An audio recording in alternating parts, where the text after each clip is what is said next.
$500. The auctioneer's gavel cracked against the wooden podium as Kestrel Blackthorn's hands trembled against the rope binding her wrists. The crowd of leering men pressed closer to the auction block, their whiskey-soaked breath mixing with the dust of Millbrook's main square. 600, shouted a portly merchant, his gold teeth glinting in the harsh afternoon sun. Kestrel's emerald eyes blazed with defiance even as terror clawed at her chest. 3 months ago, she'd been the daughter of a respected rancher. With her father dead and his debts calling due, she stood like chattel before the vultures who'd descended on their land. 700. The voice cut through the crowd like a blade deep, commanding, utterly without mercy. Heads turned toward the tall figure pushing through the mob. His black hat pulled low over steel-gray eyes that seemed to strip away every pretense, every wall she'd built around her heart. Caspian. Nightwind moved with the fluid grace of a predator, his leather chaps creaking with each deliberate step. The silver spurs on his boots chimed a death knell for her hopes of escape. She'd heard whispers about this man, the ghostwriter who appeared from nowhere to claim what he wanted, leaving broken dreams in his wake. 800, another bidder called desperately. Caspian's lips curved in something that might have been a smile if it held any warmth. $1,000. Gold. The crowd fell silent. Even the auctioneers, practiced tongues, stumbled over his words. In Millbrook, $1,000 could buy a man his own spread, complete with cattle and a lifetime of possibilities. Sold. The gavel crashed down like thunder. Kestrel's knees nearly buckled as Caspian approached the platform. His fingers brushed hers as he untied the ropes, and she gasped at the unexpected gentleness of his touch. But when their eyes met, she saw something that made her blood run cold. Not cruelty, but possession. Absolute, uncompromising ownership. You Belong to me now, he murmured, his voice low enough that only she could hear. Every breath, every heartbeat, every defiant thought in that beautiful head of yours. I belong to no one, she whispered, her chin lifting despite the hopelessness of her situation. His hand cupped her face with surprising tenderness, thumb tracing the tear track on her dusty cheek. We'll see about that, Wildcat, as he lifted her from the platform and settled her onto his midnight black stallion. Kestrel caught sight of her childhood friend Marlowe in the crowd. The boy who'd once promised to marry her looked away in shame, unable to meet her accusing stare. The last thread connecting her to her old life snapped like a brittle twig. Caspian swung up behind her, his arms caging her against his chest as they rode toward the horizon. The town of Millbrook grew smaller with each thundering hoofbeat, taking with it everything she'd ever known or loved. Where are you taking me? She demanded, though her voice shook with exhaustion and fear. Home, he said simply, and something in his tone made her believe that perhaps, just perhaps, she might survive whatever came next. But as the desert wind whipped through her auburn hair and the stranger's heartbeat drummed against her back, Kestrel couldn't shake the feeling that her real ordeal was only just beginning. The Nightwind Ranch stretched across the valley like a sleeping giant, its adobe walls glowing amber in the dying light. Kestrel had expected a hovel, some ramshackle cabin where she'd be chained like an animal. Instead, she found herself staring at a sprawling hacienda that spoke of wealth, power, and secrets buried deep in the desert sand. Impressed? Caspian's? Breath stirred the hair at her ear as he dismounted and lifted her down with effortless strength. I'm many things, she replied, her chin tilting upward in the gesture he was already beginning to recognize. Impressed isn't one of them. His chuckle rumbled through his chest. Liar. Before she could retort, the heavy wooden doors swung open to reveal a woman with silver-streaked hair and knowing eyes. She wore a simple dress, but carried herself with the dignity of someone who'd never bowed to any man's will. About time you brought her home, boy, the woman said, her voice carrying the faint trace of a Spanish accent. Valencia and I run this house. You'll answer to me while the master's away. Kestrel's eyebrows rose. She'd expected to find herself at the mercy of rough ranch hands and crude demands. This felt almost civilized. Away. Kestrel glanced at Caspian, who was already backing toward his horse. Business in Silver Creek, he said curtly. I'll be gone 3 days. Try not to burn the place down." The casual dismissal stung more than any harsh word could have. He'd spent a fortune to purchase her, then simply rode away as if she were nothing more than another head of cattle. "Fool man," Valencia muttered, watching him disappear into the gathering dusk. "Come, child, you look ready to collapse. The room." Valencia led her to could have housed Kestrel's entire childhood home. A massive 4-poster bed dominated the space, draped in rich burgundy velvet. Tall windows looked out over rolling hills dotted with cattle, and a stone fireplace promised warmth against the desert's chill nights. "This can't be for me," Kestrel whispered. "The master's orders." Valencia's weathered hands were gentle as she helped Kestrel out of her torn, dust-stained dress. Bath is being drawn. "There are clothes in the wardrobe, proper ones, not rags." As Kestrel sank into the copper tub filled with lavender-scented water, confusion swirled through her mind. Like smoke. Nothing about this situation made sense. Men who bought women at auction didn't typically provide them with luxury accommodations and respectful treatment. "Valencia," she called softly when the older woman returned with fresh linens. "I did." "He by me?" The housekeeper's hands stilled on the towels. "That's not my story to tell, child. But I will say this Caspian night wind is not the man this valley believes him to be."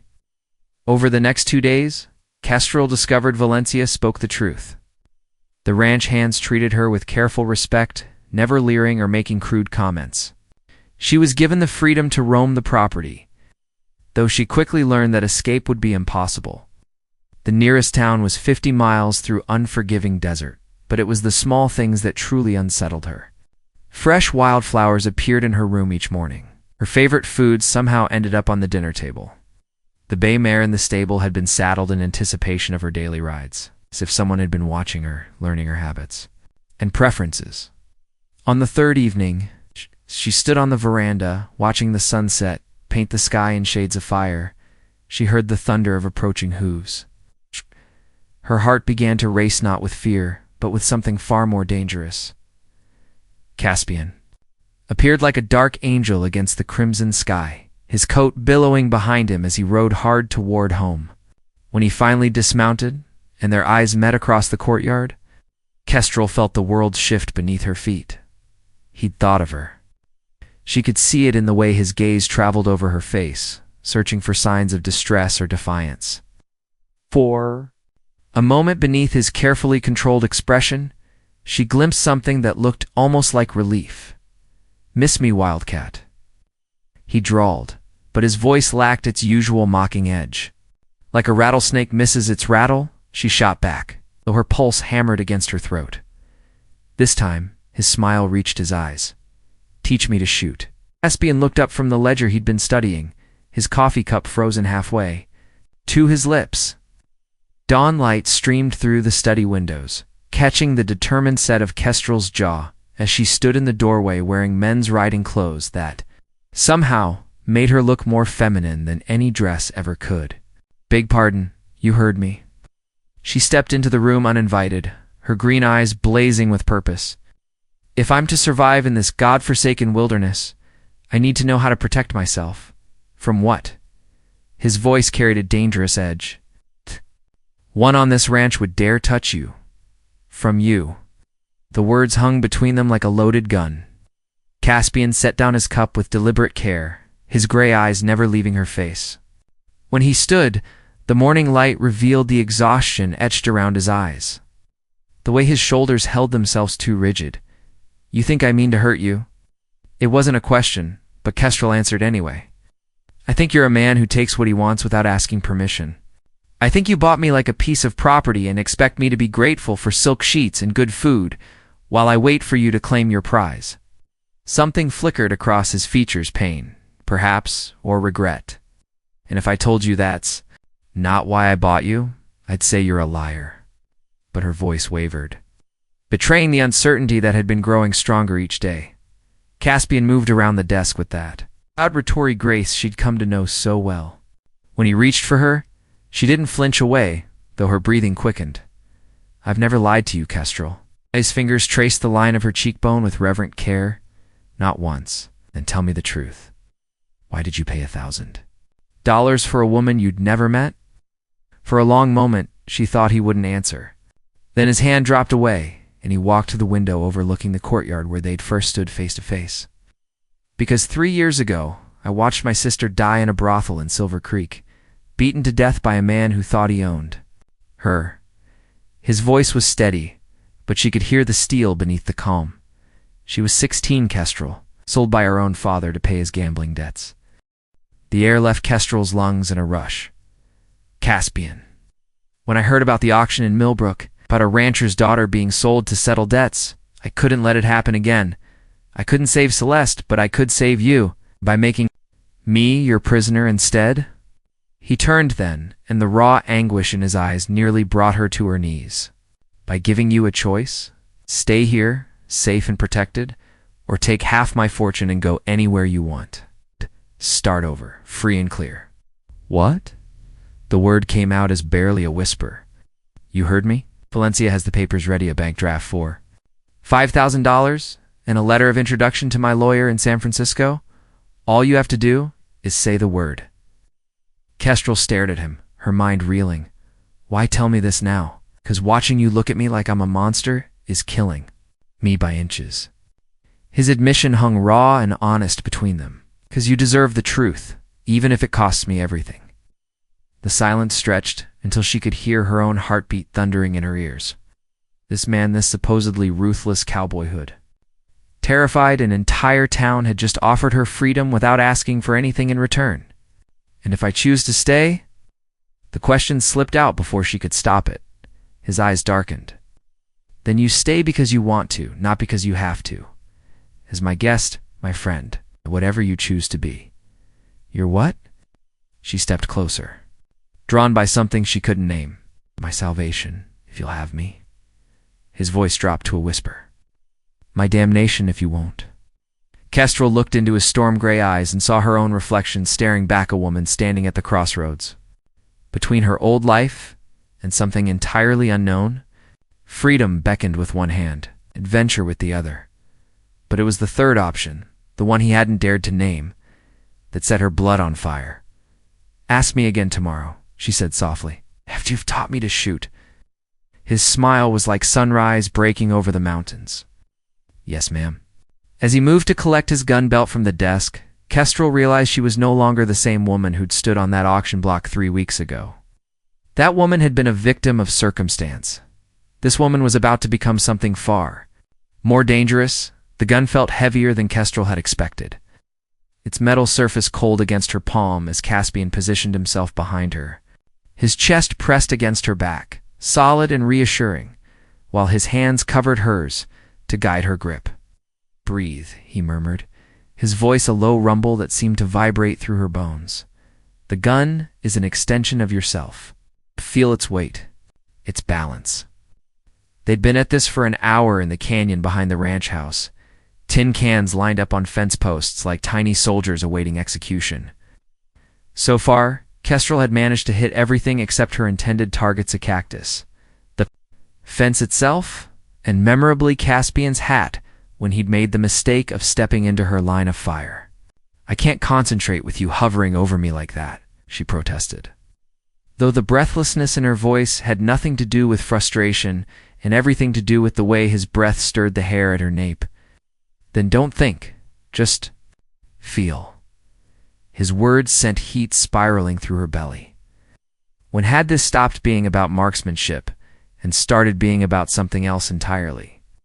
When had she stopped seeing him as her captor and started seeing him as... what? Her protector? Her salvation? Her downfall? Kestrel. Her name on his lips was a prayer and a curse rolled into one. Look at me! Turned in the circle of his arms, the gun forgotten between them.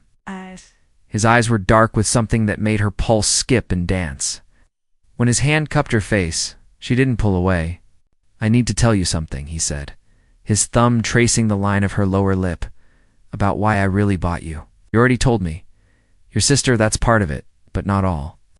His jaw tightened with what looked like self-recrimination. I had seen you before, Kestrel. 2 years ago, at the Cattlemen's Association meeting in Millbrook. You were wearing a blue dress, arguing with some fool about water rights for the smaller ranchers. Her breath caught. She remembered that day, remembered feeling someone's gaze on her like a physical touch. You were there? In the back, keeping? To the shadows like I always do. But I couldn't take my eyes off you. The fire in your voice when you defended those who couldn't defend themselves. The way you refused to back down, even when they dismissed you for being a woman. His voice roughened. I'd never seen anything so beautiful in my life. Caspian ... She didn't know what to say, how to process the revelation that he'd known her, wanted her, long before fate had thrown them together. When I heard about the auction, I told myself I was saving you out of honor. But the truth is, I was saving you for myself. Selfish bastard that I am, I couldn't bear the thought of any other man's hands on you. Before she could respond, the sound of approaching horses echoed off the canyon walls. Caspian immediately stepped in front of her, his hand moving to his gun with practiced ease. Stay behind me, he ordered, but Kestrel was already raising her weapon, her earlier struggles forgotten in the face of potential danger. 3 riders appeared around the bend, rough-looking men with the kind of eyes that had seen too much violence and not enough conscience. The leader, a scarred man with tobacco-stained teeth, smiled when he spotted them. Well, Caspian, Nightwind, the Ghost Rider himself, and with such pretty company, Brock Masterson. Caspian's voice could have frozen hellfire. You're trespassing. On my land, just passing through, neighbor. Now, I have to say, that little filly you've got there looks mighty familiar. Heard tell you paid $1,000 for her at auction. That true? Kestrel felt Caspian's tension ratchet higher. My business is my own. See, that's where you're wrong. Masterson spat into the dust, because I had my eye on that particular piece of merchandise. Been thinking maybe we could work out a trade. The world seemed to slow as Masterson's hand drifted toward his gun. Kestrel saw Caspian's muscles coil like a spring, saw death hovering in the space between heartbeats. Without thinking, she stepped out from behind Caspian and raised her weapon. The only thing you'll be trading is lead for your life if you don't. Get off our land. Her voice rang with authority she didn't know she possessed. Masterson laughed. Little girl thinks she can. The gunshot cracked like thunder. Masterson's hat flew off his head, and his laughter died in his throat as he realized how close the bullet had come to taking more than felt. Next one goes between your eyes, Kestrel said calmly, though her heart was hammering against her ribs. Your choice. The 3 men wheeled their horses and disappeared in a cloud of dust and curses. Only when they were gone did Kestrel allow herself to lower the gun, her hands shaking with delayed reaction.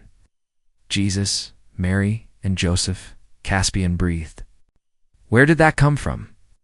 She looked at him, seeing her own surprise reflected in his eyes. I have no idea. When he pulled her against his chest, she went willingly, breathing in his scent of leather and sage and something uniquely him. His heart thundered beneath her cheek, proof that he'd been just as terrified as she was. You magnificent, terrifying woman, he whispered into her hair. What am I going to do with you?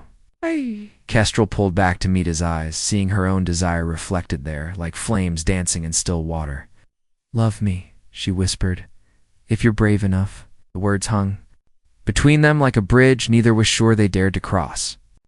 Caspian's hands framed her face, his thumb tracing the delicate line of her cheekbone as if she were made of spun glass and might shatter at the slightest pressure.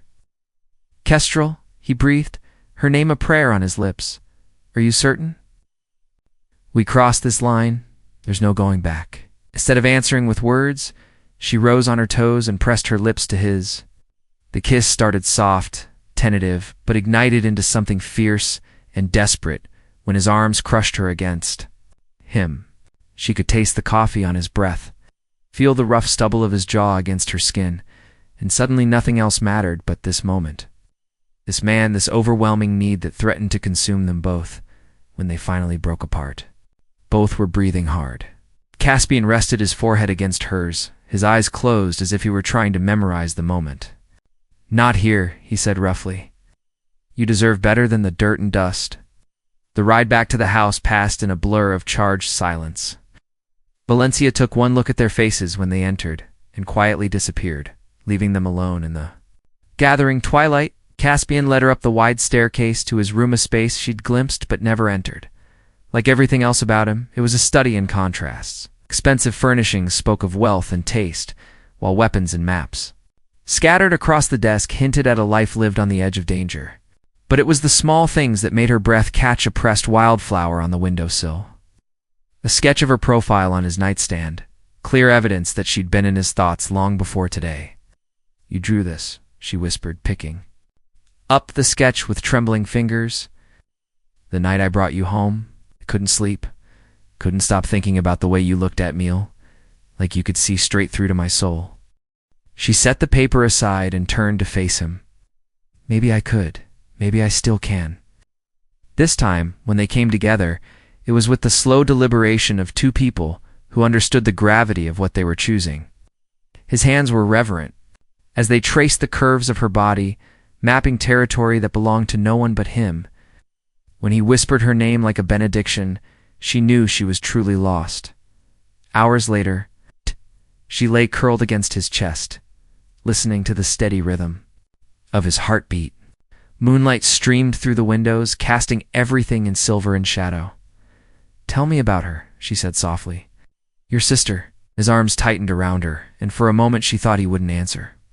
Then his voice came, rough with, "Old Pain Celeste was everything good in our family. Kind, gentle, always seeing the best in people, even when they didn't deserve it. When our father started gambling, she was the first to make excuses for him. When he started drinking, she was the one who cleaned up his messes." His hand stroked her hair with unconscious tenderness. "I was 18 when he sold her, away on a cattle drive, earning money to try to save the ranch. By the time I got back, she was gone. How did you find her? Took me 2 years. When I finally tracked her down, ... His voice broke. "She didn't even recognize me at first. The light in her eyes was gone, replaced by something hollow and broken. I tried to buy her freedom, but the man who owned her refused. Said she was too profitable to let go." Kestrel pressed a kiss to his chest, feeling the steady thrum of his heart beneath her lips. "What happened?" "I waited, planned, and when the time was right, I killed him." The words were said with such matter-of-fact calm that it took a moment for their meaning to sink in. Put a bullet between his eyes and burned that hellhole to the ground. But it was too late for Celeste. She died in my arms 3 days later, begging me to forgive her for not being strong enough to wait. Oh, Caspian. Tears burned her eyes as she understood the full weight of guilt he carried. She wouldn't want you to blame yourself, wouldn't she? I failed her, Kestrel. The one person I was supposed to protect, and I failed. She pulled back to look at him, her hand cupping his face in the darkness. Is that what you think you're doing with me? Trying to save your sister through me? Maybe it started that way, he admitted, but not anymore. What I feel for you has nothing to do with Celeste and everything to do with the remarkable woman you are. Your courage, your fire, the way you stand up to me when everyone else cowers. I love you, she whispered, the words spilling out before she could stop them. I know it's crazy. I know it's too soon, but I love you, Caspian Nightwind. Not because you saved me, but because of who you are when you think no one is watching. Because you keep wildflowers on your windowsill and draw pictures of me in the dark. Because you'd rather be thought a monster than let anyone see the pain you carry. His kiss was her answer, fierce and desperate and full of promises neither of them dared speak aloud. When morning came, she knew everything would change. But for now, in the silver darkness with his arms around her, Kestrel allowed herself to believe in forever. Outside, the desert wind whispered secrets to the stars, and somewhere in the distance, a coyote sang a lonesome song to the moon. But in Caspian's bed, wrapped in his warmth and his love, Kestrel had never felt less alone. Dawn was still hours away when the sound of breaking glass shattered their peace. The crash of splintering wood and shattering, glass cut through the pre-dawn darkness like a blade. Caspian was on his feet instantly, gun in hand. His body moving with the fluid precision of a man who'd lived too long on the knife's edge of danger. Stay here, he commanded, but Kestrel was already reaching for her clothes. Like hell. Another crash echoed through the house, followed by Valencia's sharp cry of alarm. Caspian cursed under his breath as he pulled on his pants, his movements economical despite the urgency. At least stay behind me, He growled, checking his gun's chamber. They crept down the hallway, bare feet silent on the cool tile floors. The acrid smell of smoke reached them first, then the orange glow flickering from the direction of the kitchen. Kestrel's heart clenched as she realized what was happening. Someone was burning them out. Valencia, Caspian called softly. Here. Mijo, the housekeeper's voice came from the pantry, shaky but strong. 3 men. They have Joaquin. Kestrel's blood ran cold. Joaquin was Valencia's 16-year-old grandson, a sweet boy who helped with the horses and reminded her painfully of her younger brother back home. Masterson, Caspian's voice was death itself. I should have put a bullet in him when I had the chance. They made their way toward the kitchen, keeping to the shadows. Through the doorway, they could see the damaged, overturned furniture. Broken crockery and small fires scattered across the room like malevolent flowers. Oh. In the center of it all stood Brock Masterson and his 2 companions, with young Joaquin, bound and gagged between them. Come out, Ghost Rider, Masterson called mockingly. Time to discuss terms for your lady friend. My feelings are hurt that she chose lead over conversation earlier. Caspian's jaw tightened. Kestrel could practically feel the violence radiating from him, barely contained beneath his forced calm. Let the boy go. Caspian stepped into the doorway, his gun trained on Masterson's chest. Your quarrel is with me. True enough, but boys make such good leverage, don't they? Masterson pressed his knife against Joaquin's throat, drawing a thin line of blood. Here's how this is going to work. You're going to hand over that pretty little Spitfire, and in return, I won't cut this boy's throat and burn your house down. Around your ears? Counter offer, Kestrel said, stepping out beside Caspian. You let Joaquin go, and I won't put my second bullet where my first one should have gone. Masterson's laugh was ugly. You think you can take all 3 of us, sweetheart? No, she said calmly. But I can take you. Yeah. And that'll even the odds considerably. What happened next unfolded in the space between heartbeats. Masterson's attention Wavered for just an instant as he processed her words. In that moment, Joaquin twisted away from the knife, and Caspian's gun roared like thunder in the confined space. Masterson screamed as the bullet shattered his gun hand, sending his weapon spinning across the floor. His companions dove for cover. Behind the overturned table, returning fire wildly, kitchen, Caspian shouted, pushing Kestrel toward the cover of the stone archway as splinters of wood exploded around them.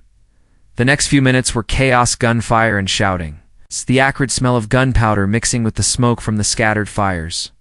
Kestrel found herself moving with a clarity she didn't know she possessed, covering Caspian as he maneuvered to get a clear shot at the remaining outlaws.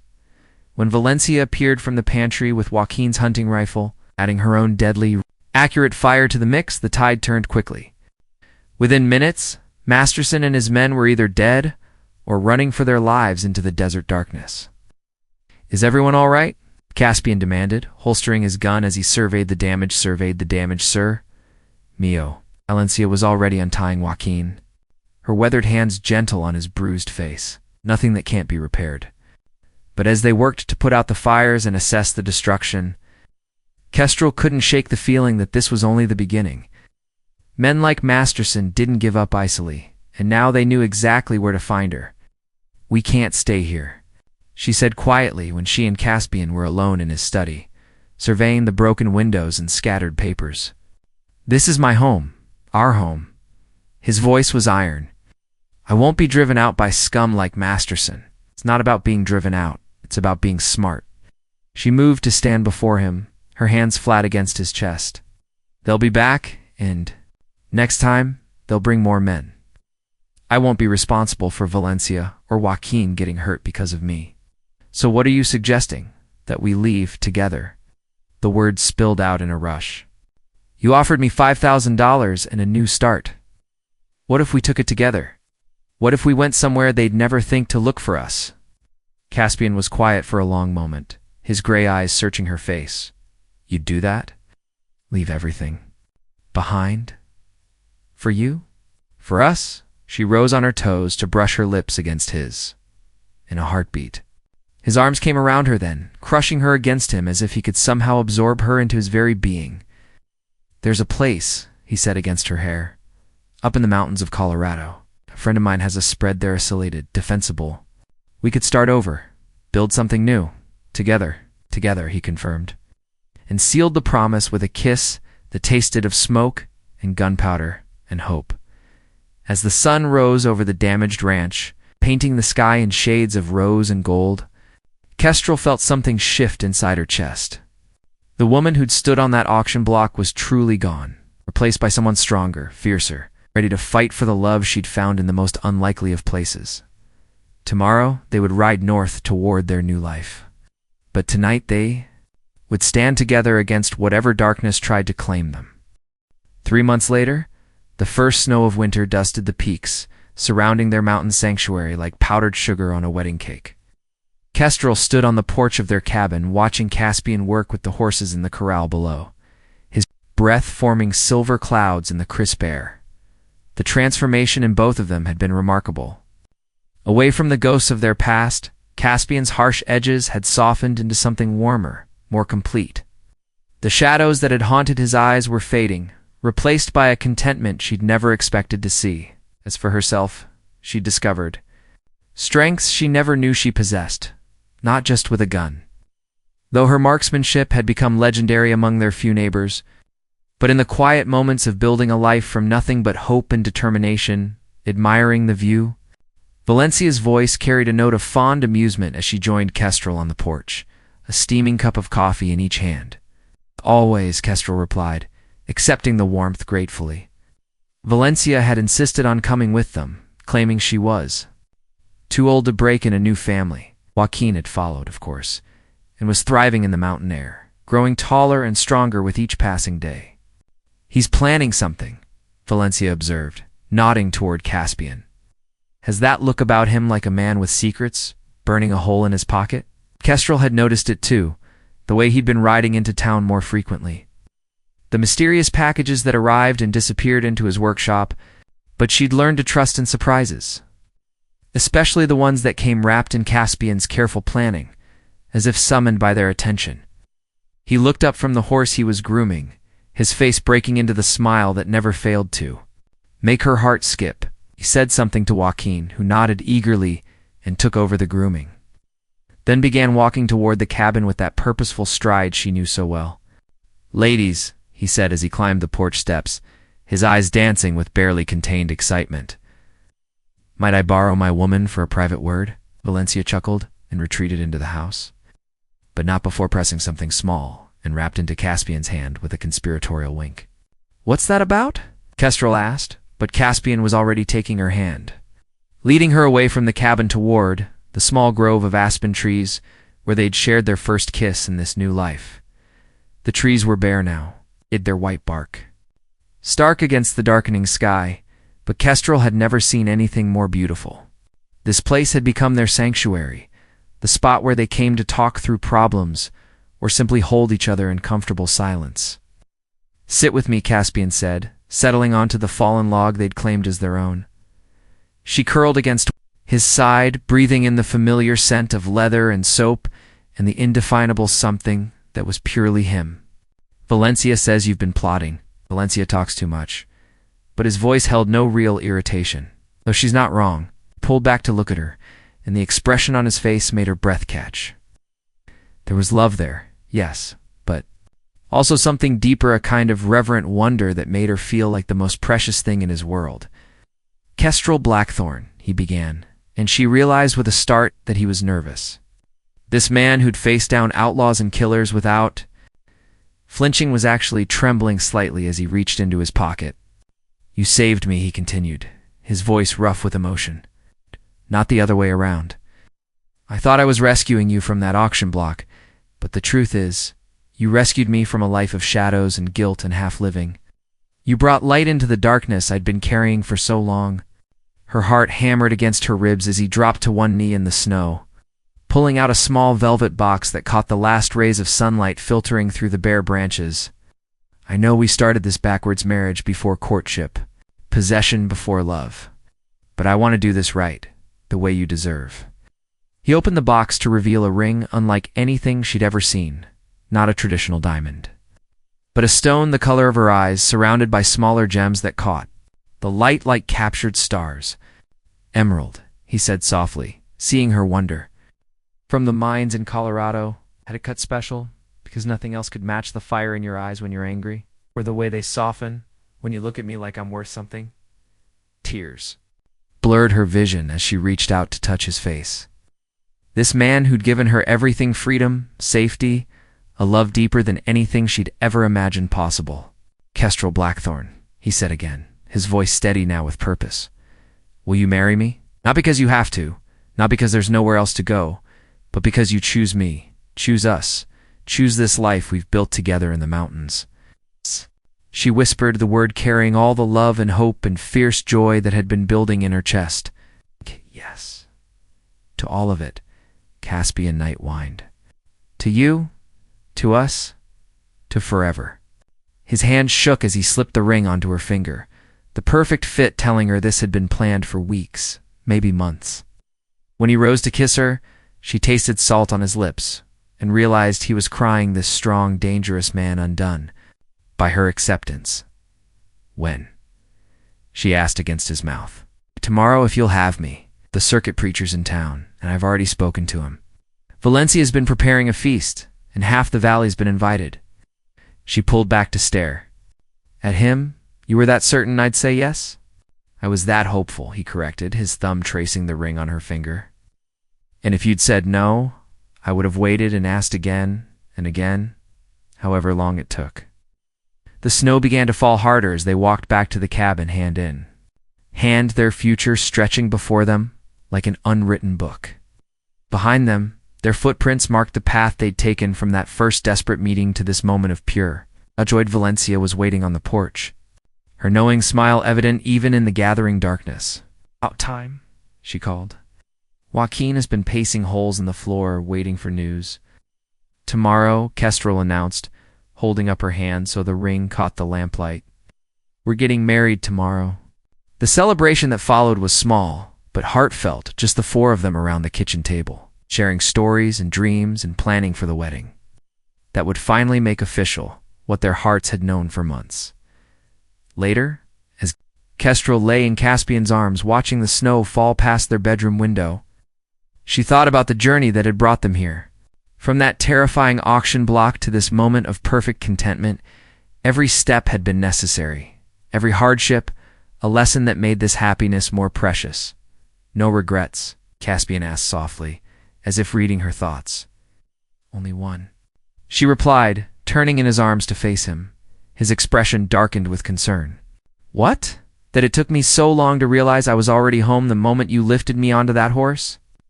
She pressed a kiss to his chest, right over his heart. "Love you, Caspian, Night Wind, my savior, my captor, my choice, my wife," he whispered.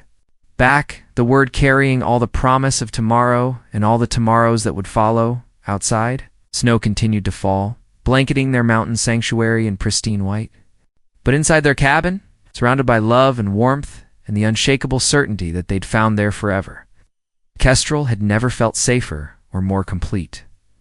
The woman who'd stood trembling on that auction block was gone, transformed by love and courage into someone who could stand beside this remarkable man as an equal partner in whatever adventures lay ahead. And as sleep finally claimed her, held secure in the arms of the man who'd bought her freedom and given her his heart, Kestrel smiled. Some stories, she reflected drowsily, did have happy endings after all.